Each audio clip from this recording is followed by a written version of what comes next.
साल 2020 की बात है।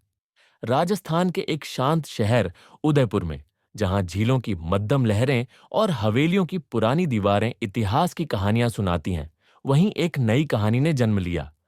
समीर, एक फोटोग्राफर, अपनी कला में खोया हुआ, हर तस्वीर में भावनाएं ढूंढने वाला युवा, पहली बार उदयपुर आया था। शहर की खूबसूरती उसे खींच लाई थी। एक दिन झील के किनारे बैठा वह सूरज की किरणों को पानी पर नाचते देख रहा था। तभी उसकी नजर एक लड़की पर पड़ी।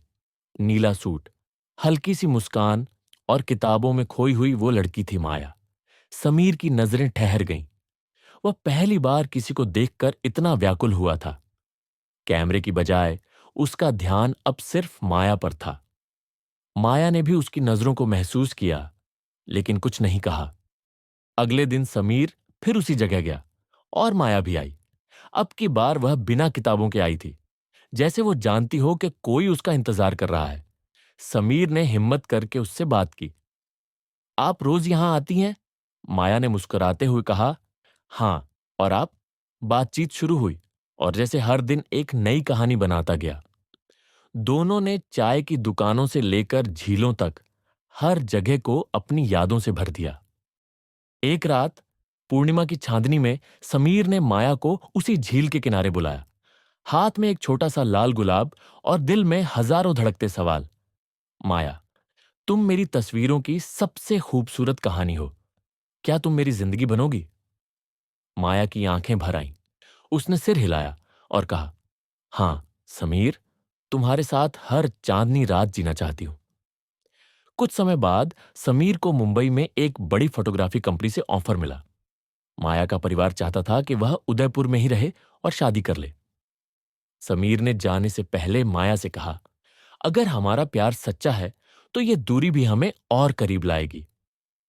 माया ने उसे वादा किया कि वह इंतजार करेगी, पर समय की रफ्तार और समाज की अपेक्षाएं कभी-कभी सबसे मजबूत रिश्तों को भी चुनौती देती हैं।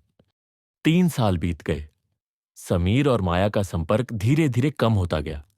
समीर ने खुद को काम में झोंक दिया, जबकि माया ने एक स्कूल में पढ़ाना शुरू कर दिया। एक दिन उदयपुर में एक फोटोग्राफी प्रदर्शनी लगी। माया को किसी ने बुलाया और उसने देखा, वहीं हर तस्वीर में वही जगह, वही यादें और अंत में एक तस्वीर, माया चांदनी रात में। पीछे मुड़ी तो समीर खड़ा था। कभी सोचा था कि हमारी कहानी अधूरी रह जाएगी? उसने पूछा। माया की आंखों में आंसू थे। कभी नहीं, बस यकीन करना भूल गई थी। समीर ने उसका हाथ थामा। अब कोई दूरी नहीं होगी, चलो फिर से शुरू करते हैं। उन्होंने उदयपुर में एक छोटा सा स्टूडियो खोला, जहां फोटोग्राफी और कविता एक साथ मिलती थीं। हर शाम माया अपनी कविताएं पढ़ती और समीर अपनी तस्वीरें दिखाता। उनकी प्रेम कहानी शहर की हवाओं में बस गई। लोग उन्हें देखकर यकीन करते कि सच्चा प्यार इंतजार करता है, लड़ता है और आखिरकार जीतता है।